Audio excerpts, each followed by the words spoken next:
New footage allegedly leaked by 50 is blowing up online and completely dismantling the polished image that Diddy's camp tried to push, showing him looking tense, uneasy, and far from the untouchable figure people were told he was behind bars. For weeks the story floating around was that he was comfortable, networking, even acting like a mentor inside. But this clip flips the script and suggests a very different reality where pressure is building and certain groups aren't exactly welcoming his presence, with speculation growing that long-standing industry grudges connected to Tupac's legacy may still carry weight in prison circles, raising serious concern that the environment around him could be far more hostile than anyone originally believed. Might be danger over here because people think that he has something to do with Pac.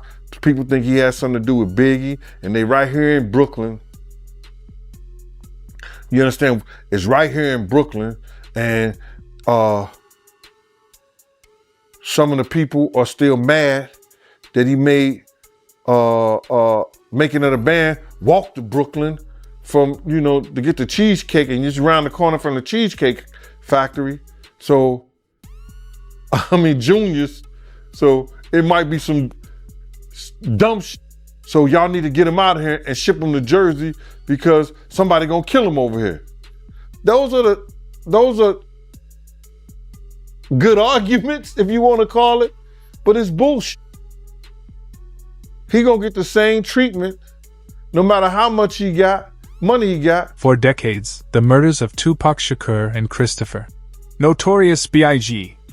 Wallace have lingered over hip-hop like a shadow that never fades, fueling speculation, conspiracy, and endless debate across the culture. And throughout all of it, Diddy has consistently and publicly rejected any claim that he played a role in either killing, pushing back against the accusations while the questions surrounding those tragedies continue to resurface year after year. This documentary that claimed, which we know wasn't true. Yeah, check this out. We don't talk about things that are nonsense. We don't even entertain nonsense, my brother. So we're not even going to go there, with all due respect, but I appreciate you as a journalist asking. Thank you. Because you listen, 7 years ago, I'd have been like, yo, did you hire somebody to fuck? But no, you do it like a journalist. Yeah, no, I mean, we wouldn't even get into nonsense like that. You know what I'm saying? It's nonsense. Which we never believed, by the way. Tupac Shakur was gunned down in a Las Vegas drive-by on September 7, 1996, and held on for 6 days before dying at only 25. Just 6 months later, Christopher Notorious B.I.G. Wallace was killed in eerily similar fashion in Los Angeles on March 9, 1997, two seismic losses that landed back-to-back while hip-hop was fractured by the East Coast-West Coast war driven by pride, loyalty, and escalating tension. As Biggie's closest ally, producer, and head of Bad Boy, Diddy was planted firmly on the East Coast side, and as the years passed his name kept surfacing whenever conversations turned to those murders. The Netflix series Sean Combs' The Reckoning, which premiered December 2nd, reignited that fire, with multiple voices suggesting he may have been connected. Bad Boy co-founder Kirk Burrow argued the friction between Diddy and Tupac didn't appear overnight, saying they once moved in the same industry lanes until everything shifted on November 30, 1994. When Tupac went to Quad Studios in New York to record for Little Sean, and was instead ambushed and shot 5 times in the lobby. He survived, but the betrayal cut deep and permanently shattered his trust in both Diddy and Biggie, and by 1996 he was openly being asked in interviews whether he believed Diddy had a hand in what happened. Shootings? Only they can answer that question. Right. I have my own opinion, but I wouldn't slander their name like they did mine. Right. I wouldn't say things that I knew, you know what I mean? Mm-hmm. I believe so. I do believe so. I have proved things that I can say that will back up my claim, but this is not for the world to know about. Right. You know what I mean? It's between me and him, and only he knows. Right. So every time he say it didn't happen, or that's the only thing that makes this become an issue to everybody. Because you seen what I said in the Vibe article. I basically bowed out and was going to go ahead about my life. Mm-hmm. The next issue, that wasn't even the next issue, because them cowards waited about 4 issues before they got their story together. 4 issues later, half of New Yorkers commenting on me getting shot. And before, they was all like, we didn't see nothing. Mm-hmm. In the first issue, read it, Vibe viewers. Nobody seen shit. The fourth issue, when they came back with a reply, everybody knew what I did. They knew what I said. I was acting. Who gets shot 5 times in acts? Oh, I didn't get shot 5 times in their vision. I only got shot once because they found the bullet. The police found it, but now they the cops. Now they doing detective work. They found the bullet. Oh, you found the bullet, huh? So what is this other shit in me then? What was the doctors talking about? What? Can you explain these other holes in me? How'd I get gunpowder all over me? That insulted my intelligence. So yes, I did say Thug Life was there. Yes, I bowed out, all of that. But when they said that, the Quad Studios attack remains officially unsolved, but former Bad Boy associate Gon Deal has pushed a far more explosive version of events, claiming Diddy had advanced knowledge that Tupac would be targeted and chose to stay silent. Deal argues that a 50 Cent documentary referenced the night but left out what he calls a key detail. That earlier that same day Diddy, Andre Harrell, and Jimmy Henchman were all together inside Henchman's office, something he says Biggie and Suge Knight were unaware of. According to Deal, Diddy wasn't there casually. He alleges Combs was closely monitoring Biggie at the time because he controlled Biggie's publishing and wanted eyes on every move and every lyric being written. Deal insists Diddy's presence in the building was about surveillance, not collaboration, and further claims that during that meeting Henchman warned Diddy that Tupac was going to be taught a lesson over money. Pac was said to owe, a statement that, if true, would suggest chilling foreknowledge tied to one of hip-hop's most infamous unsolved crimes. Picture him being there to spy on Big. Jimmy Henchman told him that they finna show Pac, teach Pac a lesson. Cause Pac had owed him some money. So that's why he was up in the studio and was coming to the studio. Pac owed him some money. He was gonna work it off and get some money from doing a song with Lil Sean. And that's what that was about. But Pac was talking greasy to Jimmy Henchman, and Jimmy Henchman wasn't the type of dude that you talk greasy to, allegedly.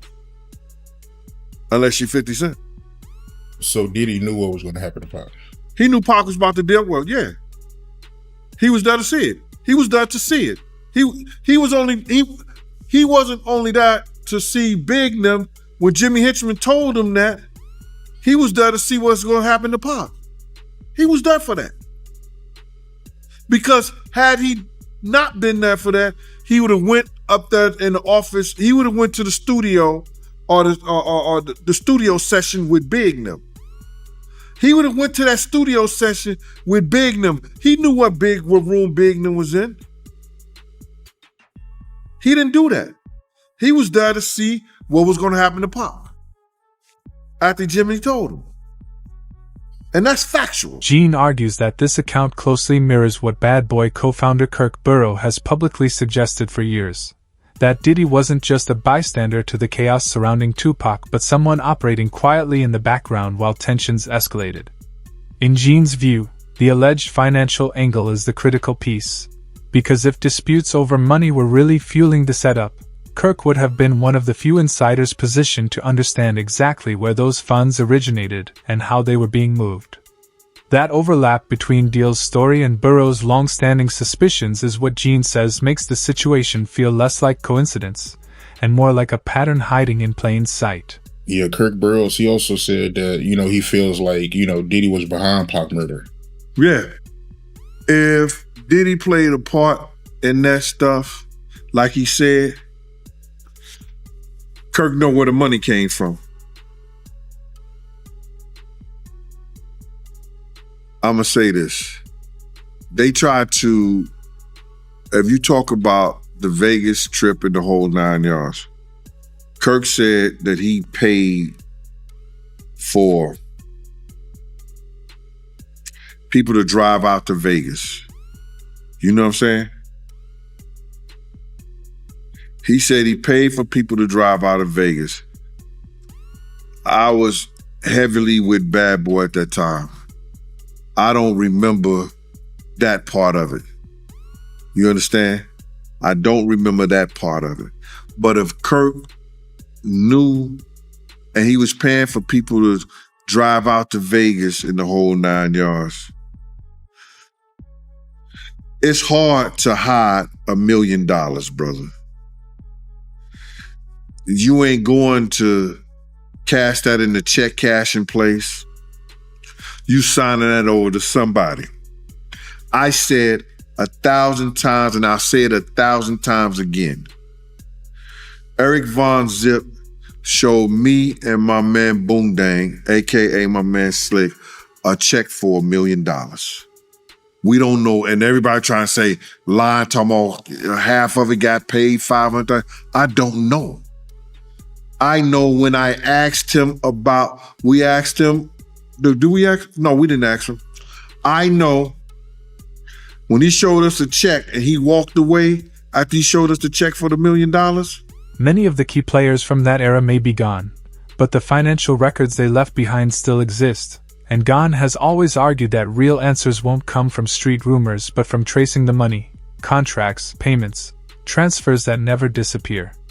Less than 2 years after Quad, Tupac was killed in Las Vegas, a mystery that lingered for decades until September 2023 when Dwayne Keef D. Davis was arrested and charged, with prosecutors identifying him as a central figure in the plot. Then in July 2024, court documents revealed a long-hidden 2009 police interview where Davis allegedly described his involvement and repeatedly pointed to Diddy as the person he claimed set the wheels in motion, saying Combs was enraged by Tupac's relentless public attacks. Authorities also referenced an earlier federal interview from 2008 in which Davis claimed Diddy talked about wanting Suge Knight and Tupac removed and allegedly offered $1 million to carry it out.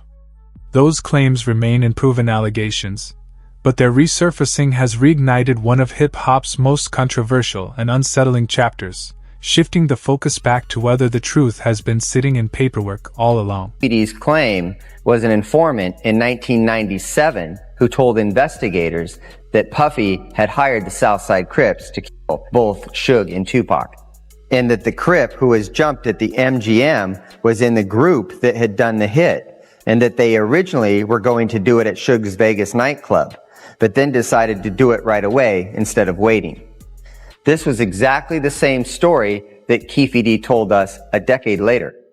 Very few people know that immediately after Tupac is shot and that white Cadillac is fleeing, one of the death row entourage, a guy named Alton McDonald, known as Buntree, chases after the Cadillac, and a second shooting takes place between the two vehicles. Alton McDonald's car is struck. In fact, within the Las Vegas files, there's a document that indicates that Alton McDonald's car had been struck by a bullet that night. Said that, like, in retrospect, that was probably the best thing that could have ever happened to Puffy. By Zip stealing the money, now Puffy isn't connected to that shit.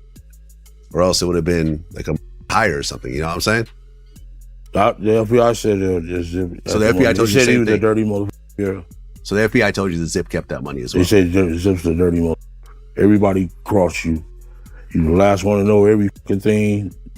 Even lawyers, your friends, everybody can cross. Diddy has flatly rejected every allegation, and in July 2024 the Las Vegas Metropolitan Police Department publicly stated that Sean Combs has never been considered a suspect in Tupac Shakur's murder. He has never been charged, while Keef D has pleaded not guilty and remains jailed with his trial pushed back. But even after Tupac's death, tensions didn't cool. Insiders say Diddy and his bad boy circle were warned to stay away from the West Coast because the atmosphere was still dangerous. Despite those warnings, Combs moved ahead with plans to promote Biggie's upcoming album, reportedly convincing him to travel even though Biggie was hesitant and uncomfortable about going.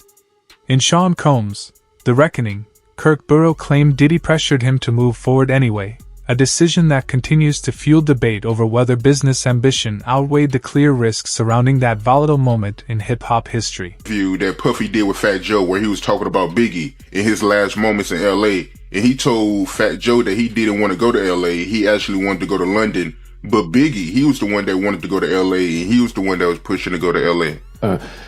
That's not true. My name is Kirk Burrows. I ran Bad Boy Entertainment. I helped co-found it. I created the company with him. I raised from general manager to president. And at that time, I put all of those business plans together. And Biggie didn't want to go to LA. ended up going. What got him out there was a week ahead of time to ease him into the whole award show. He may not have wanted to go to London, but was talked into it. First time ever, a rapper of your stature getting this treatment.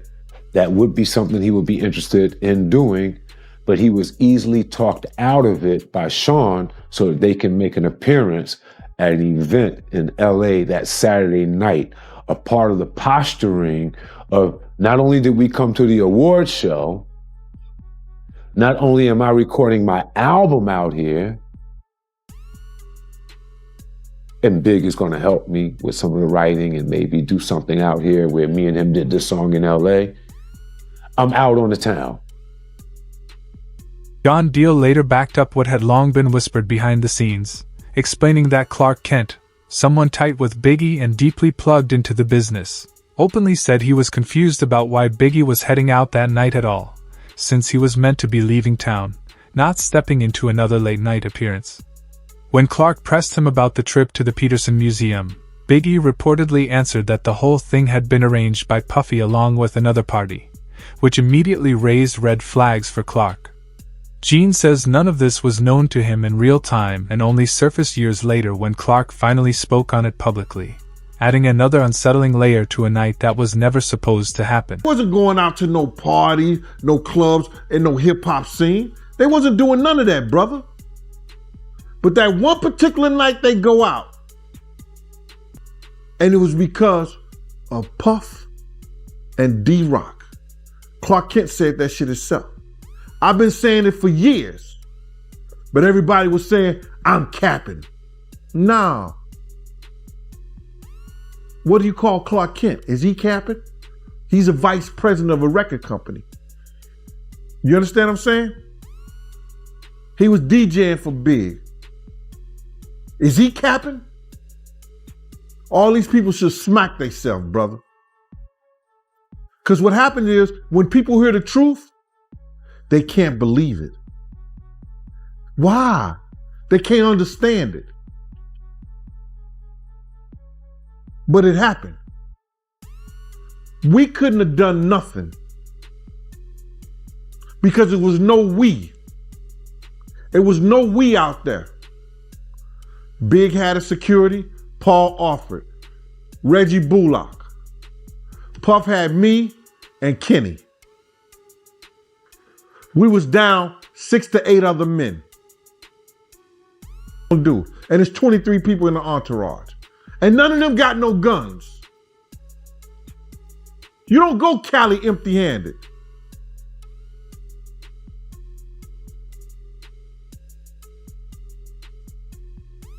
We couldn't have done. What continues to weigh heavily on Gon is the fact that he had specifically requested additional security before they left that night, insisting they needed more protection given the circumstances. According to him, he pushed hard for it and made his concerns clear, but the request was shut down. He says Puffy declined, claiming there simply wasn't enough budget to bring in extra coverage, a decision Gon believes should never have been made and one that still haunts him because he felt the risk was obvious and preventable. People still want to know shit about him. They should have had better security. I asked them before we gonna go out? Let's hire some more security. They refused to hire more security.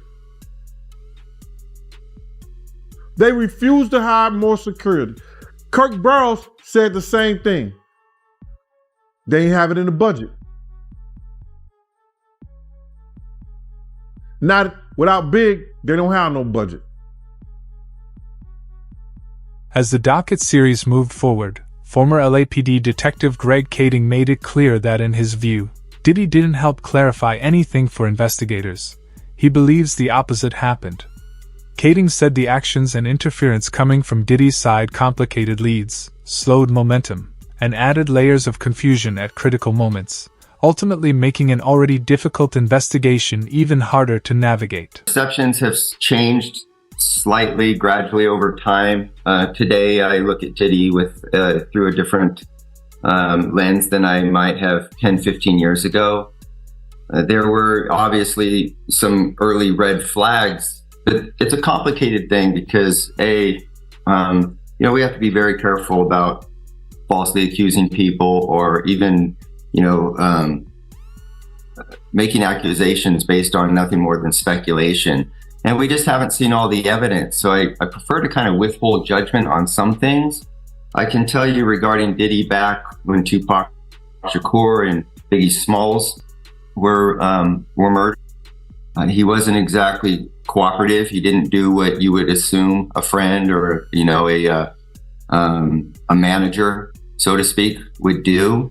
So from a law enforcement perspective, he was very unhelpful in an area where he ought to have been contributing towards getting some type of justice in those two murder cases. But as we found out in time, he was complicit in one of them, and which would make sense why maybe he didn't cooperate in the other, because the two were, you know, they were just, we always understood that they were somehow interconnected. And so if you're going to cooperate or provide information on one and you're culpable in the other, you know, one thing could lead back to the next. And that's where I think he understood his own vulnerability. Witness accounts described Biggie's killer as a black man dressed in a blue tuxedo with a bow tie, yet no one was ever arrested or charged, leaving the case frozen in time. Decades later, both murders remain officially unsolved while Diddy has never faced charges, though that status may not hold forever as more links continue to surface surrounding his alleged role in Tupac's death. Kirk Burroughs says the hostility was already brewing long before Tupac stepped into Quad Studios, with fragile trust, inflated egos, and silent industry rivalries setting the stage. When Tupac was attacked inside the building, Burroughs explains the consequences exploded immediately, sending shockwaves through both camps and permanently fracturing relationships that would never recover. Again, he was friendly with Big. He saw Little Sean, people like that. They wanted him to come and do a record. That was what was set up at Quad. Biggie, knowing Little Sean, they were all there, C's, all of them. It was just going to be a fun night at the studio. Pac showed up. He saw them looking down from the window. His new friends were there. An incident happened in the elevator. It might have been a scary thing, like just to send a message. Tupac standing his own ground, just didn't leave it at that. He ended up getting hit, getting shot. The elevator went up. Our people were shocked to see him in that state. He was shocked to see our people looking at him shot. He thought that they knew something about it. He thought if he was in New York and he was with all the rappers from the East, they must have known what was going to happen. It had to be in the wind, and situations aren't laid out like that. And it was the furthest thing from the truth, but he held that to his heart. And then he went away. A few other things happened, got better, got repaired, went away, went to jail on a rape charge. Once that came down on him, it looked as if the East Coast must have been the worst thing and the worst place for him to have come to. And it looks as if the friends that he had just turned their backs on him. Suge stepped in.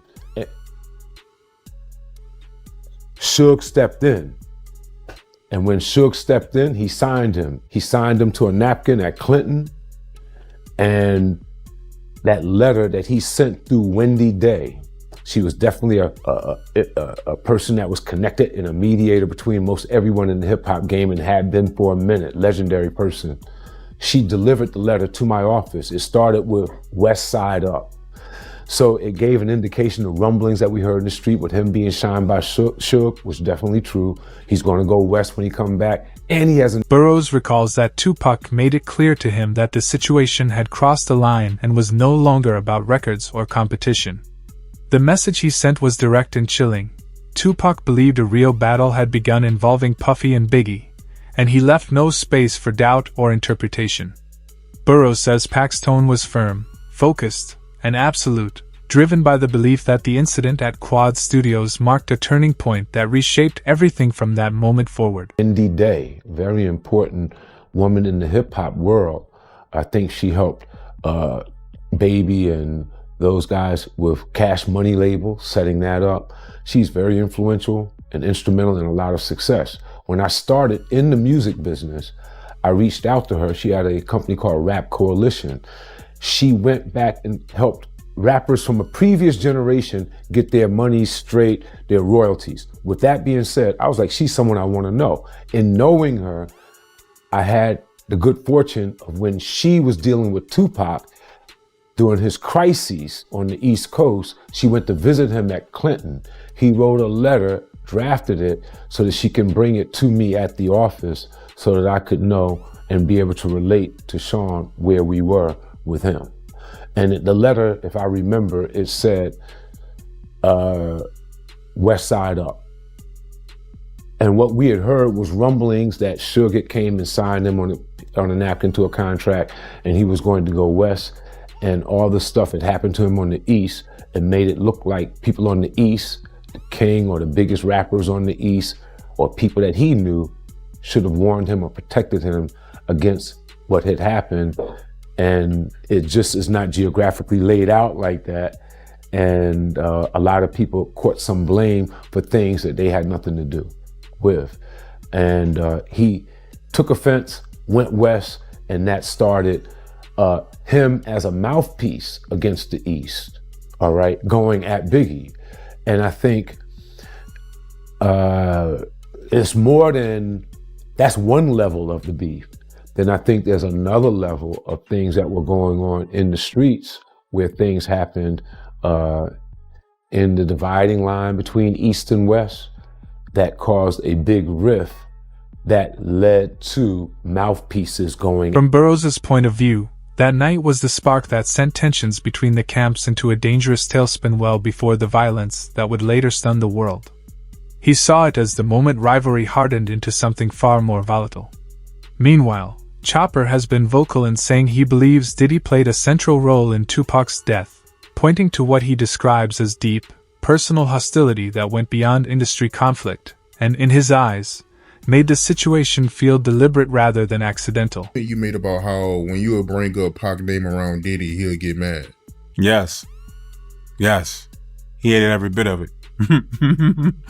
I remember one time, he was like, who did you grow up listening to? I'm like, Tupac. I ain't mentioned Biggie.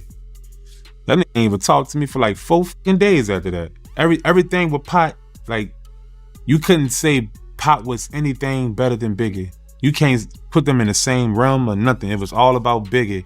Nigga, I ain't know no fucking, it was all a dream whole song. I knew a couple words, the first verse maybe, but he made us recite the whole fucking thing. I guess, I don't know. He made us recite that whole fucking thing. And I don't think that Biggie would have gave a f if a nigga would have killed about reciting his whole shit. You dig? Like, cause I grew up listening to Biggie too, and I just felt. Chopper explains that what stood out to him wasn't rivalry or ego, but what he describes as a deeply personal resentment Diddy seemed to carry toward Tupac.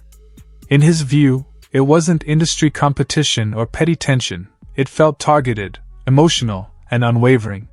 He says Diddy's dislike for Tupac was obvious at the time, but only years later did he fully grasp just how serious and deeply rooted that hostility really was. This situation, I think the real reason why they ain't gonna let Puffy out is because they trying to connect that Keef D situation with Puffy. That's what I really think it is. Because if it came down to some foolishness and all that, there are buku chumped up charges they couldn't prove, I don't think they got no evidence. I think they trying to keep them in there to lock in that Keef D. You heard me? That Keef D situation with Puff. I think that's the only reason why he's still in jail right now. They know Puff is not a dangerous person on the outside. They know if they let him out right now, he's gonna be on house arrest. He's gonna be a good boy. He f around and do all church videos and whatever. They know that already. That's not what they aiming for. They don't care about none of that. What they care about is they trying to connect Keef D with Biggie. I mean, with Tupac and Diddy. I'm telling you, that's what I feel. And I never thought I would have said that, but I'm an intelligent man, bruh. And ain't no other way they gonna keep you in there of, Diddy did this to me. Oh, Diddy did that to me. I'm suing him. Oh, we got enough evidence to. No, you don't. That's accusations. That's not factual, brother. You dig? So I feel like the actual factual thing that they really trying to aim for is the Keef D. That's the only thing that they can really lock them in with. All the rest of that shit gonna get chumped down when it come down to it. Diddy gonna plead, and that shit gonna be over with. What they going? That rabbit in the hole is gonna be that Keef D situation. I'm telling, mark my words. Watch. That's why they ain't gonna let him out. They would have let Keef D out on that bail. Vegas got a little thing. They'll let you out on bail, but they got little restrictions of how you can get out. You dig? So they gonna make sure your ass can't get out of jail. Trust me. So that's the only way I see that. Because the feds play a different game. Now here's where things take another sharp turn. 50 is reportedly feeding sensitive footage to outlets like TMZ and other media platforms, pushing material into the spotlight that was never meant to surface publicly. And according to Gene Deal, that kind of exposure isn't something Diddy is known to ignore.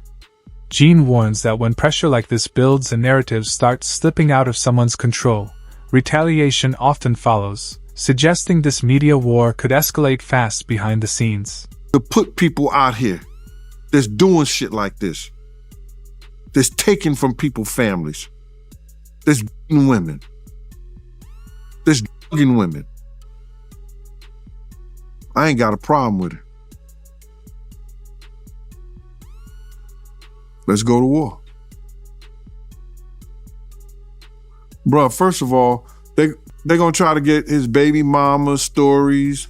You know, they're gonna try to get 50 baby mama stories. They're gonna try to get girls that he probably dated, that he had problems and issues with and stuff like that.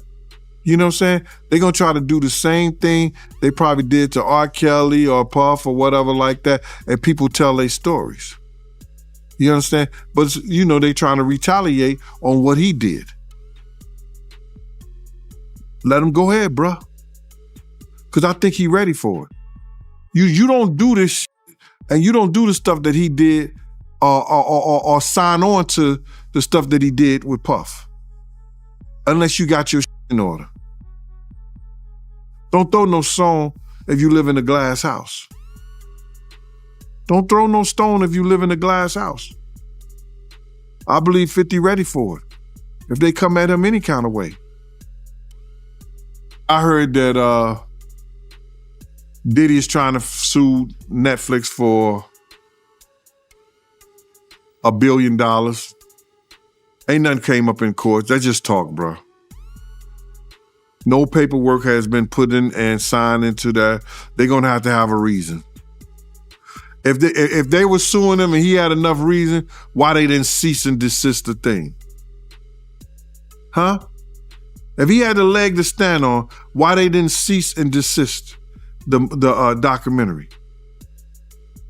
They're just people talking. Headline news.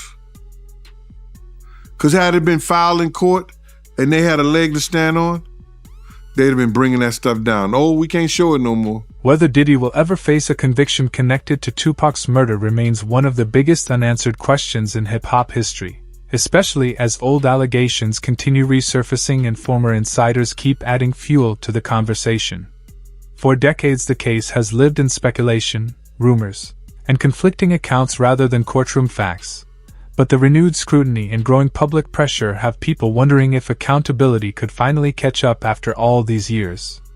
What do you think? Will the truth ever lead to real charges and justice? Drop your thoughts below.